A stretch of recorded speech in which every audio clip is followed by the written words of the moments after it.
Buenas tardes, estimados compañeros y buenas tardes, estimado profesor. El día de hoy vamos a presentarles nuestro segundo proyecto de Fundamentos de Electricidad y Magnetismo. Comenzaremos por hablar acerca de quiénes son los integrantes que conformarán estos proyectos para realizar aquellas actividades experimentales, las cuales son Guerrero Sebastián, el que les habla, Solar Joy, Ortiz Guadalupe y Picón Yanelit. Primero comenzaremos con los objetivos. Los objetivos de cada experimento son los que estamos pudiendo apreciar acá. Y ahora comenzaremos a hablar con los resultados experimentales. Primero tenemos el resultado experimental del experimento número 1, en el cual se puede apreciar esta tabla y este video que fueron los que grabamos o los que tomamos de nuestro laboratorio. Tabla 2, experimento 2. Concluimos con el valor máximo, mínimo, corriente máxima, mínima, los segundos, número de vueltas, radio de bobina. En la tabla 3, experimento 3, acá podemos observar que estábamos realizando el experimento digitando las respuestas. Era sin núcleo, con núcleo en forma de barra, con núcleo en forma de U, con núcleo cerrado. Y ahora pasaremos a explicar los diferentes experimentos. Experimento número 1. Para el experimento número 1 se utilizó tanto el lanzador de anillos como el transformador y la barra de hierro. Y este constó de 4 modalidades. El primero, en el cual nosotros lanzábamos el anillo de aluminio sin ninguna barra, el cual tuvo un vuelo bastante leve. En la segunda modalidad volvimos a lanzar el anillo de aluminio, pero esta vez con una barra de hierro, el cual tuvo un vuelo bastante fuerte, una repulsión bastante fuerte al lanzador de anillos. En el cuarto utilizamos un anillo de cobre, el cual fue moderado, no recorrió tanta distancia como en el tercer caso, pero recorrió más distancia que en el segundo, y en el quinto, en donde se usó el anillo partido de aluminio, prácticamente no hubo ninguna reacción. Ahora procederemos a explicar el experimento número 1, tanto el funcionamiento del lanzador como la función que cumple la barra de hierro.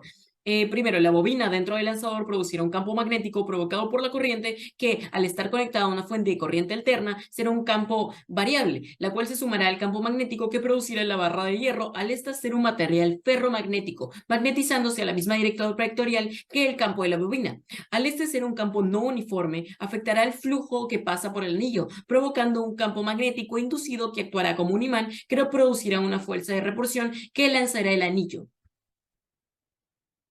Si se fuese a cambiar el anillo de cobre por uno del doble de grosor, ¿cómo cambiaría el resultado experimental? Bueno, los cambios serían bastante despreciables. Esto se debe que aún incluso si es que el anillo permitiese ingresar más flujo magnético, no habría ningún cambio en la fuerza de repulsión. Esto se haría porque la inducción electromagnética no es debido al flujo magnético, sino a la tasa de variación de este. Y bueno, esta ser definida por la corriente alterna, no habría ninguna clase de variación, en cuyo caso, bueno, se podría decir que este recorrería menos distancia debido a que el tener el doble de grosor también sería más pesado. Ahora, si el experimento con el anillo de aluminio se repitiese varias veces agarrándolo sin dejar que éste se lance, se puede notar que el anillo se calienta. ¿Por qué se debe esto? Bueno, esto se debe a que junto al campo inducido que se produce alrededor del anillo, también se va a producir una corriente inducida, la cual va a ir en sentido antihorario según la regla de la mano derecha. Este anillo, al funcionar como un circuito cerrado, va a tener una resistencia, la resistencia del anillo de aluminio o de cobre, según lo que estamos hablando, la cual funcionará como un circuito y la resistencia eventualmente desprenderá calor, la cual calentará el anillo. La B. Determina el periodo de la velocidad angular usando los datos experimentales obtenidos. Como se observa, importamos las librerías, guardamos la dirección de nuestro archivo y graficamos la gráfica del campo versus el tiempo. Y aquí observamos nuestra gráfica. También hacemos el ajuste de curvas del campo experimental y del campo teórico. En este caso utilizamos esta función, utilizamos estas fórmulas para obtener los parámetros y reemplazarlos en la función, y acá está nuestro código. Y bueno, aquí se muestra la gráfica en el intervalo de 3 a 4 segundos, donde se obtiene una amplitud de 1.389 teslas, la frecuencia angular de 31.61045 radianes por segundo. La pregunta C, que nos dice utilizando la ley de Faraday para aproximar el valor de la corriente inducida y pico. Para ello, considera que el flujo magnético en la bobina es B pico coseno de la velocidad angular por el tiempo, todo multiplicado por el área. Y explica el procedimiento seguido y compara el valor obtenido con el valor experimental. Primero, para ello obtenemos el B pico. El B pico es esta fórmula. Reemplazamos los valores y obtenemos este valor, que es 1.48, 96, 97, 41, 2, 31, por 10 a la menos 3 teslas. El área, que es igual a 0.0123 metros cuadrados. También obtenemos la velocidad angular, que es 50.60, 3409, 798 radianes por segundo. También es necesario calcular el flujo magnético de la bobina, lo cual es esta fórmula. Reemplazamos los valores ya obtenidos y obtenemos esta expresión. Derivamos respecto al tiempo y obtenemos esta función.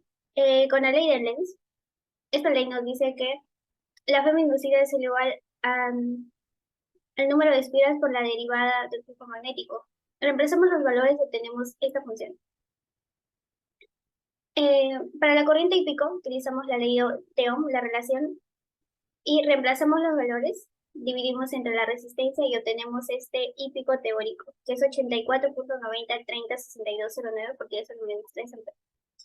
El I experimental lo obtenemos de la tabla de datos y reemplazamos los valores y obtenemos el valor de 0.4716 amperes. Y si comparamos, sabemos que el I pico es mayor que el experimental. Por lo tanto, el I experimental menos el I teórico menos el I experimental es 0.03774 amperes. Acá hacemos la gráfica de la corriente. Utilizamos este procedimiento. Aquí graficamos y obtenemos la función.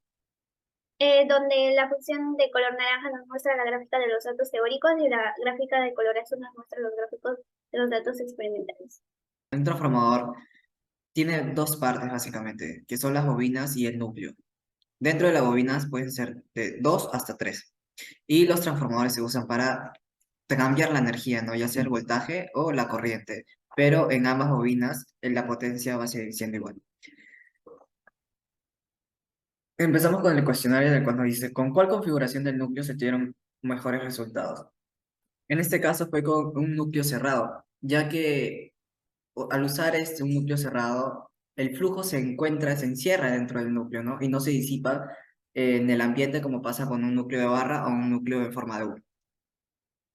Luego, tomamos estos valores dentro del laboratorio y en la primera tabla vemos lo que pasa cuando usamos bobinas con el mismo número de vueltas y en el otro cuando usamos bobinas con número de vueltas diferentes. En la siguiente pregunta nos dicen determinar la transformación de teórica y experimental respecto al voltaje. Entonces, para hallar la relación experimental, nosotros vamos a dividir el voltaje de entrada entre el voltaje de salida. Y el voltaje de entrada es de 4 y el voltaje de salida es de 3.07. Dividiendo esto nos da una relación de 1.303. Ahora, el voltaje teórico nos dice que tenemos que dividir el número de vueltas principal y el número de vueltas secundario. Y hacemos esto, dividimos 400 entre 400 y nos da una relación de 1. Luego, haciendo una comparación entre estas dos relaciones, nos damos cuenta de que el voltaje experimental es diferente al voltaje teórico. Y esto se da principalmente porque se pierde energía debido a las corrientes parásitas. Entonces, pasamos a la siguiente pregunta, que nos dice cuál es el mayor voltaje pico o el RMS. La respuesta es el voltaje pico, porque el voltaje RMS es una fracción del voltaje pico, por ende el voltaje pico va a ser mayor. Ahora nos piden hallar una relación teórica del transformador reductor. Este es el segundo cuadro que vimos en la toma de datos, en el cual es reductor ya que la bobina primaria tiene más número de vueltas que la bobina secundaria. Entonces vamos a hallar la relación teórica primero para ambas configuraciones. En la primera configuración dividimos el número de vueltas que es 1600 entre 400, nos da una relación de 4. Y para la segunda configuración dividimos 800 entre 400 y nos da una relación de 2. Ahora pasamos a la relación experimental donde tenemos que dividir el voltaje de entrada entre el voltaje de salida. En la primera configuración dividimos 4 entre 0.71 y nos da una relación de 5.63. Por otro lado, para la segunda configuración dividimos 800 entre, dividimos 4 entre 1.49 y nos da una relación de 2.68. Si es que nosotros queremos reducir el voltaje, entonces nos conviene usar la primera configuración, ya que tiene mayor número de vueltas en la bobina primaria y va a poder lograrse la reducción mayor. Ahora procederemos a hablar a las conclusiones.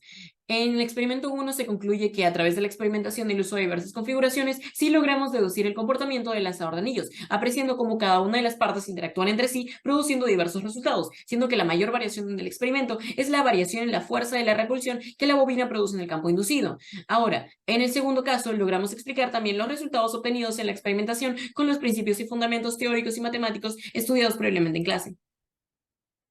Se logró generar la corriente de la corriente inducida en una bobina utilizando un imán. Utilizamos la ley de Faraday para estimar el valor de la corriente inducida y comparar este valor con la corriente experimental. Utilizamos el programa Paino para aproximar la función de la corriente teórica y se observa que hay una pequeña variación entre ellas debido a la resistencia. Ahora pasamos a las conclusiones, donde podemos decir que cuando se usa transformadores con el mismo número de vueltas, el voltaje de salida se termina reduciendo. Esto se da por las corrientes parásitas. Luego, cuando se usa un núcleo cerrado, se obtienen mejores resultados ya que generan menos pérdidas y el flujo no se disipa en el ambiente, como sucede en un núcleo de barra o un núcleo de forma de U. Entonces, ¿qué conclusiones podemos sacar de este experimento? Es que cuando se usa un transformador con el mismo número de vueltas, el voltaje de salida se termina reduciendo. Esto se da debido a las corrientes parásitas. Cuando se usa un núcleo cerrado, se obtienen mejores resultados ya que genera menos pérdidas y el flujo no se disipa en el ambiente.